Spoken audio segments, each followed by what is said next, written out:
하나님께서 오늘 우리에게 맥주 감사주를 주셨습니다. 출애굽기 23장 16절 상반절 말씀에 하나님 나라 언약 백성이 이스라엘 하나님이 명령하시죠. 유월절을 지키라, 또 수장절을 지키라 이렇게 말씀하시는 가운데 맥주절을 지키라 이렇게 말씀하십니다.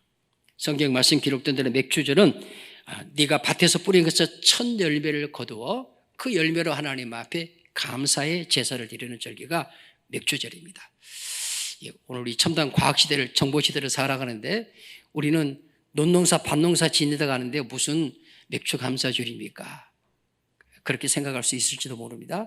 근데 그렇지 않습니다. 여러분, 구약에서의 모든 절기뿐만 아니라 모든 제사는 모형과 그림자, 예표로서 우리에게 설명되어지는데 특별히 맥주절은 오순절에 임하신 하나님의 성령, 그래서 이 맥주절을 다른 말로 77절 그러거든요. 그러니까 유월절이 지난 이후로 안식일이 7번 지난 후에 맞이하는 다음 날, 그러니까 77은 49죠. 49일이 지난 다음에 지키는 그 다음 절기. 그래서 맥주절 혹은 77절 이렇게 말하고 우리에게 하나님의 성령이 임하시는데 우리 주님께서 부활하신 후 말씀에 기록된 것처럼 50일째 되는 날 마가 요한의 다락방에 약속의 성령이 임하십니다. 맥주절은 오늘 우리에게는 단순히 농사를 짓냐 안 짓냐 이런 차원의 문제가 아니라 하나님께서 그 맥주절을 통해서 예표하신 모형하셨던 그렇게 그림자로 설명하셨던 그 실체이신 그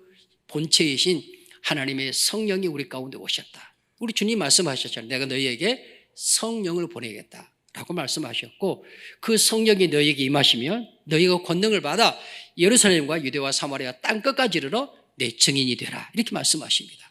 그래서 그 오순절에 임하신 성령을 통해서 십자가에 죽으시고 부활하신 예수님을 나의 구주로 고백하는 교회가 탄생하게 되어지고 그리고 그 교회에게 성령을 힘입어서 땅끝까지 이르러 그 복음을 전하는 사명을 허락하여 주신 것을 보게 되어집니다. 그런 의미에서 맥주절은 매우 중요한 구속사적인 의미를 갖는 절기입니다.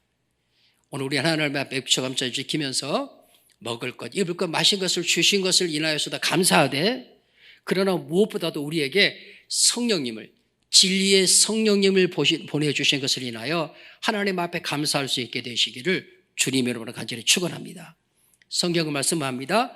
누구든지 성령으로 말미암지 않고는 거듭날 수 없다. 물과 성령으로 거듭난다.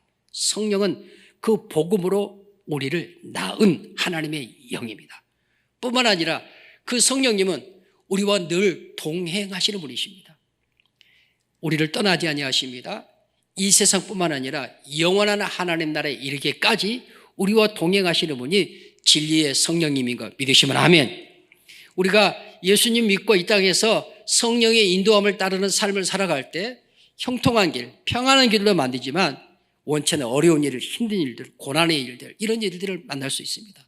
또 여러 가지 많은 시험들, 요즘 우리 시대에 얼마나 많은 거짓 선지자들이 많아요. 그것처럼 여러 가지 많은 시험들을 만나게 되는데 그런 시험에서 이길 수 있도록 그런 시험으로부터 승리할 수 있도록 우리와 함께 동행하여 힘과 능력이 되어주신 분이 누구시냐? 지금 우리의 예배 가운데 여러분 심령 가운데 거하시는 하나님의 성령인 것을 믿으시면 아멘. 예수 믿는다는 것은 성령님과 동행하는 삶을 산다는 말이에요. 예수 믿는다는 말은 성령님의 은혜와 능력을 힘입어 죄와 사망의 권세를 이긴 자로서의 삶을 사는 것을 의미하는 것입니다. 그런 의미에서 맥주 감사주일은 하나님 앞 매우 중요하고 이 맥주 감사를 통해서 말씀하신 그 성령 오심을 통해서 내가 하나님의 자녀가 되었고 오늘 우리가 주님의 몸인 교회로 부름받아 한 공동체를 이루게 되었다 하는 사실을 기억할 때 우리는 하나님 앞에서 주님 다시 오실 때까지 이 놀라운 은혜를 감사하고 또 풍성히 누리며 살아갈 수 있는 우리 사랑하는 주요 권소들 되어지시기를 주님 이름으로 축원합니다. 할렐루야. 오늘 이런 맥주절에 시편 131편을 함께 상고하면서 다시 한번 하나님 앞에서 하나님 앞에 우리가 마땅히 감사해야 할 이유가 무엇입니까? 또 우리가 하나님의 자녀로 살아가야 할 그 삶의 참된 평안과 소망은 어디에 있는 것입니까? 하는 걸 생각하면서 주의 말씀에 너를 상고하기를 원합니다. 여러분 오늘 말씀 가운데 1절 말씀 1절 다시 한번 같이 한 목소리로 읽겠습니다. 다 같이 함께 합니다. 여호와여 내 마음이 교만하지 아니하고 내 눈이 오만하지 아니하오며 내가 큰 일과 감당하지 못할 놀라운 일을 하려고 힘쓰지 아니하나이다. 아멘. 조금 어렵게 읽혀주실지 모르겠는데 이 말씀을 우리말 다른 번역 성경에서는 그렇게 번역을 했습니다. 거기 말씀이 기록되는 1절 말씀을 여호와여 내 마음은 교만하지 않으며 내 눈은 높은 데를 보지 않사옵니다. 나 거창한 길을 쫓지 아니하고 주제넘게 놀라운 일을 꿈꾸지도 않사옵니다. 이렇게 번역되어 있습니다. 히브리어 성경 의미를 그대로 직역한다면 그런 의미입니다. 여호와여 내 마음이 교만하지 않고 내 눈이 높은 데를 보지 않기를 원하며 그 다음이에요. 내가 내 범위를 넘어서는 내가 내 범위를 내 능력을 넘어서는 큰 일과 비범한 일을 따르지 않았습니다. 그 말의 의미는 내가 하나님 앞에서 하나님이 행하실 법한 하나님의 위대한 일, 하나님이 크고 놀라우신 일에 대하여 내가 하나님보다 말씀보다 성령보다 앞서가지 않았습니다. 어떤 경우에도 말씀보다 앞서지 않기를 원하고 어떤 경우에도 성령보다 앞서지 않기를 원합니다. 그런 의미의 고백이 오늘 1절 하반절 말씀에 기록되어지는 내가 큰 일과 감당하지 못할 놀라운 일을 하려고 힘쓰지 아니하나이다 라는 다윗의 고백입니다. 우리 성도님 종종 기도하시면 그렇게 기도하시잖아요. 하나님 말씀보다 성령보다 앞서지 않게 하여 주시옵소서. 그런 기도 하시죠? 맞아요. 성도의 기도는 바로 그런 기도해야 됩니다. 우리는 하나님 앞에서 하나님의 진리의 말씀이 우리를 인도해 가고 우리는 그 말씀의 인도함을 따라 사는 자가 성도가 이 세상에 살아가는 삶의 길인 것, 저와 여러분의 믿음의 고백인 줄로 믿습니다. 시편전에도 고백하잖아요. 주의 말씀은 내 발의 등입니다. 주의 말씀은 내 길의 빛입니다. 고백하거든요. 뿐만 아니라 그 하나님의 진리의 말씀은 진리의 성령을 통해 역사하잖아요. 성령님은 진리의 성령. 하나님 무슨 일을 행하든지 어떤 상황, 어떤 환경 가운데서도 성령님보다 앞서기를 원치 않습니다. 성령님은 나를 거듭나게 하시는 나을 뿐만 아니라 낳아놓고 내버려 두는 게 아니라 낳은 하나님의 자녀가 하나님의 자녀로 건강하게 잘 성장해 갈 수 있도록 우리와 늘 동행하셔요. 우리를 가르치십니다. 우리를 교훈하셔요. 우리를 좋은 하나님의 진리의 양식을 먹고 자라갈 수 있도록 우리를 기르신 분이 누구시냐? 성령님이시단 말이에요. 그래서 믿음으로 산다고 하는 것은 그런 성령님의 도우심을 힘입어 그 성령의 인도하심을 따라 살아가는 것, 이걸 가리켜서 우리가 예수를 믿는 믿음 이렇게 고백하고, 그런 의미의 소리의 성도님들이 하나님 나의 삶 속에서 말씀보다 앞서지 않게 해주시고 성령보다 앞서지 않게 하여 주시옵소서. 어떤 경우에도 하나님의 말씀 앞세우고 그 말씀 따라가게 해주시고 성령의 인도하심을 구하고 그 성령의 인도하심을 따르는 하나님의 자녀가 되게 하여 주시옵소서. 이런 기도가 오늘 다윗이 드리는 기도고, 그 기도가 저와 우리 온 성도님들이 하나님 앞에 이런 기도가 되어줄 수 있기를 주님의 이름으로 간절히 축원합니다. 그럴 수 있기 위해서 아주 중요한 두 가지를 다윗이 1절에서 이야기하는 겁니다. 그 두 가지가 뭐예요? 하나님, 나의 마음이 교만하지 않기를 원합니다. 나의 눈이 오만하지 않기를 원합니다. 거기서 오만, 교만, 다른 단어를 쓰고 있지만 의미는 같은 것입니다. 특별히 성경 말씀에 보면 마음은 생명의 근원으로 말씀하고 있습니다. 잠언의 말씀 가운데 상고하시면 잠언 4장 20절 말씀에 특별히 23절 말씀 이렇게 기록합니다. 모든 지킬 만한 것 중에서 더욱 네 마음을 지켜라. 생명의 근원이 이에서 납니다. 거기서 근원이라는 말은 출발점, 샘이 강이 흘러내리는 그 물의 근원, 우리 용소라고 말하죠. 용소 이렇게 말하는데 거기서 말하는 근원이 바로 그거예요. 우리의 생명의 근원이 어디로부터 비롯되어지는가 그럴 때 우리의 마음. 신학에서도 하나님이 우리 가운데 어디에 계시는가, 종교의 자리를 이야기할 때 우리의 마음에 계신다 이렇게 표현하거든요. 그러니까 사람의 말로 표현해야 되니까 그래서 표현할 수 있는 다른 표현이 없어요. 그래서 오늘 말씀 속에서 다윗이 그런 고백하는 거죠. 말씀에 기록하고 있는 것처럼 무릇 솔로몬의 잠언을 통해 말씀하는 겁니다. 무릇 네 마음을 지키라. 생명의 근원이 네 마음, 거기에서 남이니라 이렇게 말씀합니다. 그러니까 마음은 하나님께서 우리에게 주신 생명의 근원이고 또 그 마음의 창이 우리의 눈이란 말이에요. 여러분 그런 말씀 하시잖아요. 눈은 마음의 창 그렇게 말씀하시죠? 여러분 세월이 더해가면 더해갈수록 우리 사랑하는 모든 믿음의 식구들의 눈동자는 해와 같이 빛나시기를 주의 이름으로 간절히 축원합니다. 반짝반짝 빛나는 눈동자, 끊임없이 하나님의 뜻을 구하고 그 하나님의 뜻을 찾아 그 말씀 앞에 순종하며 살아가기를 원하는 그 열망을 담은 그 눈동자 말이에요. 그 눈동자. 눈도 크게 뜨고 힘있게.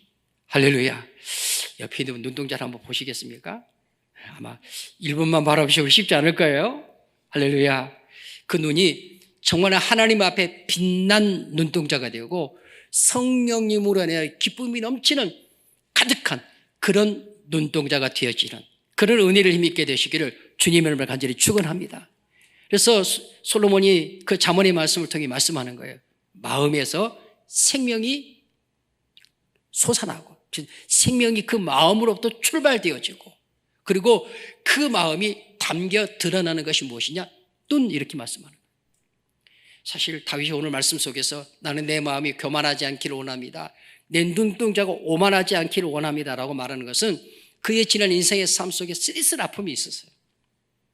다윗의 마음이 교만으로 가득하여 하나님 앞에 행한 여러 허물과 죄악 가운데 대표적인 것 중에 하나가 뭐냐면요, 역대상 21장의 말씀에 가면 다윗의 노년이에요. 노년기에 그가 그의 충성스러운 신하를 시켜서 백성들이 인구조사를 하도록 합니다. 그때 아주 충성스러운 신하였던 요압이 말합니다. 왕이여 어찌하여 백성들이 인구조사를 하러 갑니까? 그거 하나님이 기뻐하는 것이 아닙니다. 그래도 다윗이 그것을 강행합니다. 근데 그 인구조사를 강행하는 다윗의 마음에는 어떤 마음이 있었어요? 지금 여기까지 온 것이 하나님의 전적인 은혜로 말미암았고 하나님이 주시는 능력으로 말미암았는데 은근히 자신을 드러내고 싶은, 나는 왕이야, 이만한 영토를 이루어서 다윗 때 이스라엘은 가장 넓었으니까 가장 강력했으니까 지금도 이스라엘 국기는 다윗의 별이죠. 다윗의 별. 그럴 만큼.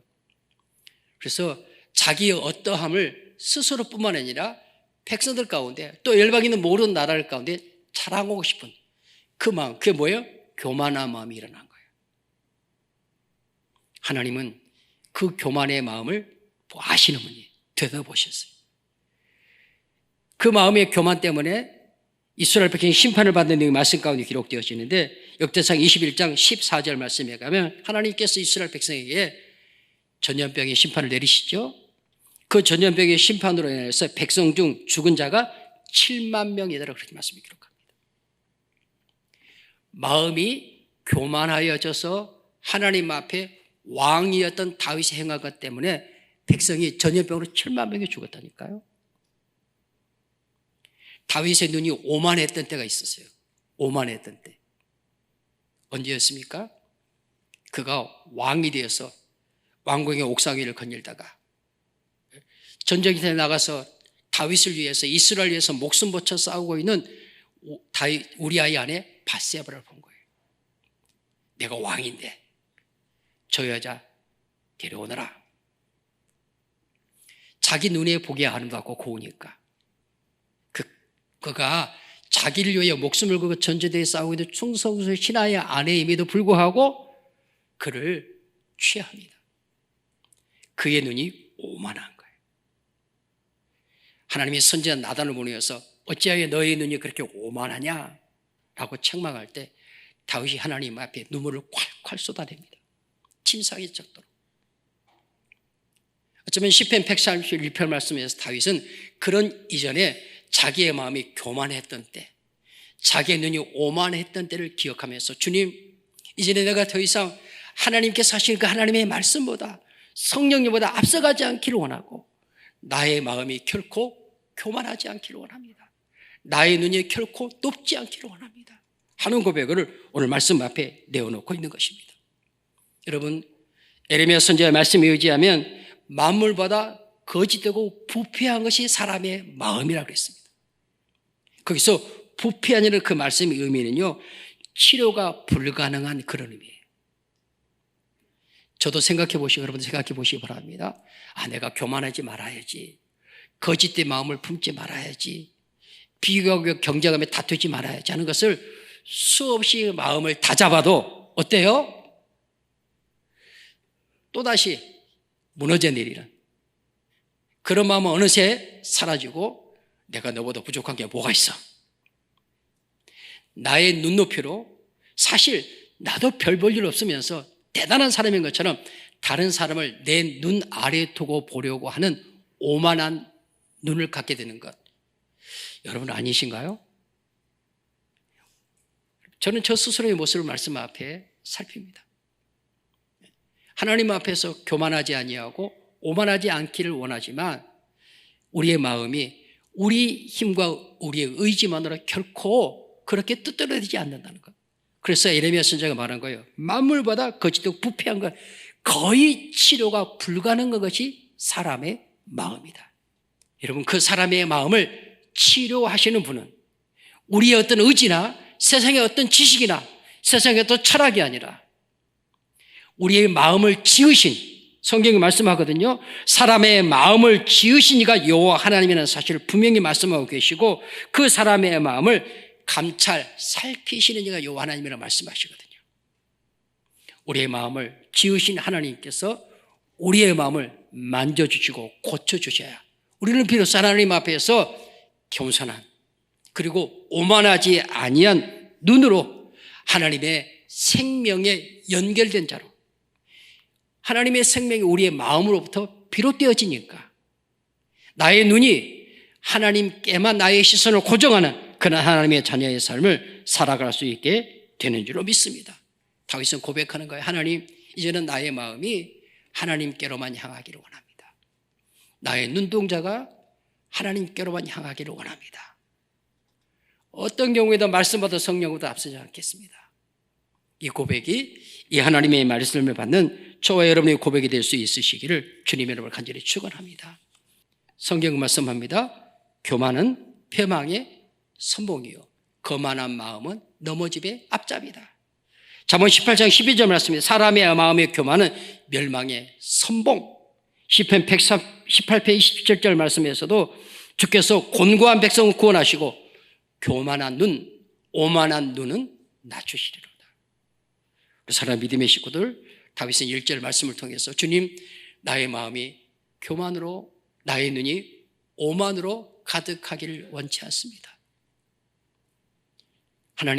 하나님만이 내 마음을 다스리시는 분이시오니 진리의 성령으로 나라를 다스려 말씀보다 성령보다 앞서지 않는 겸손한 자, 겸손한 눈동자를 가진 자가 되게 하여 주시고 그 하나님의 시선에 나의 시선을 고정하고 그 하나님의 마음에 나의 마음을 맞추며 살게 하여 주시옵소서. 이런 고백을 내어놓고 있는데 이 고백이 우리 사랑하는 믿음의 식구들 고백이 되고 주님이 주시는 응답의 축복이 되시기를 주님 여러분을 간절히 축원합니다. 두 번째로 오늘 2절 말씀 제가 읽어드려 보겠습니다. 그리고 나서 이런 고백하죠. 실로 내가 내 영혼으로 고요하고 평온하게 하기를 젖된 아기가 그 어머니의 품에 있음을 갖게 하였나니 내 영혼이 젖된 아이와 같도다. 무슨 말입니까? 나의 참된 만족은 하나님 아버지의 품으로부터 비롯되어지는 거구나. 어린아이의 모습을 통해 말씀하고 있습니다. 우리 사랑하는 성도님들, 여러분의 시선을 어디에 두고 여러분의 마음이 어디를 향하여 있습니까?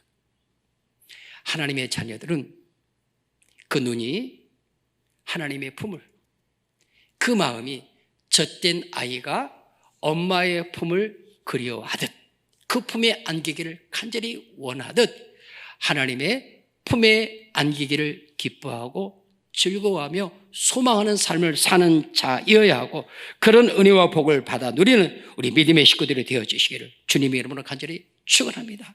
오직 하나님의 품만을 소망하는 하나님의 자녀의 삶, 우리 온 믿음의 식구들의 삶이 되어주시기를 주의 이름을 간절히 축원합니다. 그런 고백이 3절 말씀이 기록되는 거예요. 3절 말씀 보십시오. 우리 한번 같이 읽어봅시다. 3절입니다. 한번 따라합니다. 이스라엘아, 이스라엘아, 지금부터 영원까지, 영원까지, 다시 한번 영원까지 여호와를 바랄지어다. 거기서 여호와를 바랄지어다 라는 그 표현이 또 다른 말씀 속에서는 앙망, 여호와 하나님만을 앙망하라. 시편 이사야 33장 2절 말씀에 보면 여호와여 우리에게 은혜를 베푸셔서 우리가 주를 앙망하오니, 이렇게 말씀해요. 이사야 38장 14절 말씀에서도 나는 제비같이 핫같이 지저귀며 비둘기같이 슬피를 흘리며 내 눈이 쇠하도록 앙망하나이다. 우리가 잘 아는 말씀이에요. 이사야 40장 31절 같이 읽어볼까요? 다 같이 시작. 오직 여호와를 앙망하는 자는 새 힘을 얻으리니 독수리가 날개치며 올라간 같을 것이요 다른 백제라 해도 곤비치 아니하고 걸어가도 피곤치 아니하리로다. 아멘. 누가? 여호와만을 앙망하는 자. 오늘 시인이 고백하는 3절 하반절 말씀이 기록된 대로 여호와만을 바라는 자. 다윗의 신앙은 이런 하나님의 말씀이 한마디로 하나님 바라기 신앙, 하나님만 바라보는 신앙. 그 시선도 그 마음도 하나님께만 집중되어지는 신앙. 그 신앙이 다윗의 신앙이었고 그 믿음의 길을 온 이스라엘에게 걸어갈 것을 오늘 하나님의 말씀을 통해 증거해 주고 있는 것입니다. 사랑하는 믿음의 식구들, 우리의 삶을 살아가면서 주님 주신 말씀대로 정말 우리의 소망을 하나님께만 두는, 하나님의 품만을 앙망하는 자로 살아가시기를 주님의 이름으로 간절히 축원합니다. 다윗은 고백합니다. 당신의 마음 교만으로 혹 채워져 있지 않습니까? 말씀을 통해 묻습니다. 당신의 눈 오만함으로 가득 차 있지 않습니까? 그것은 반드시 실패합니다. 교만은 패망의 선봉이니까. 교만한 눈은 넘어짐의 앞잡이니까. 우리의 교만은 우리 스스로 치료하지 못해. 그래서 우리 주님께서 그런 우리의 교만한 마음을 치료하시려고, 고치시려고, 주님이 우리의 마음을 지으신 분이 주님이시니까 그분이 고쳐야 되잖아요. 고치시기 위하여 주님이 십자가의 길을 가시는 거예요. 그 보혈의 피 공로를 힘입어야만 그 마음이 고침받아 마음이 예수님께로 향하게 되어 있고 그 눈이 고침받아 십자가를 바라보는 자로 삶을 살 수 있게 되는 거거든요. 그 마음에 예수님의 마음을 은혜로 소유한 자, 그 눈빛이 십자가에 고정되어 있는 자의 삶은 하나님 앞에서 하나님의 이름을 잘하는 가플렉스, 하나님의 이름을 높이는, 하나님의 이름을 존중히 여기는 자의 삶을 하나님 앞에 살아갈 수 있게 되는 줄로 믿습니다. 우리 사랑하는 믿음의 식구들, 어떤 상황, 어떤 경우에도 여호와만을 바라는, 앙망하는 나의 마음, 나의 시선이 내 영혼의 햇빛 대신, 내 영혼의 햇빛 대신 그 주님께로만 향하는 복 있는 주의 자녀의 삶을 승리함으로 살아갈 수 있게 되시기를 주님의 이름으로 간절히 축원합니다. 축원합니다.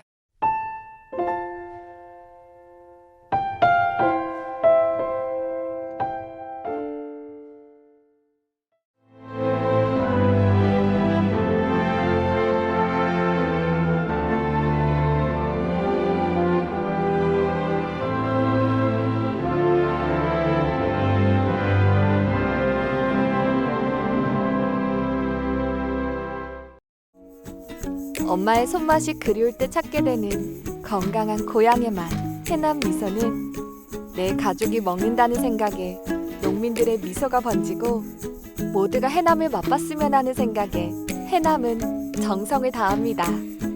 해남을 맛보고 싶은 누구나 따뜻하고 건강한 해남의 맛을 보면 미소가 번집니다. 변하지 않는 그때 그 맛, 해남 미소.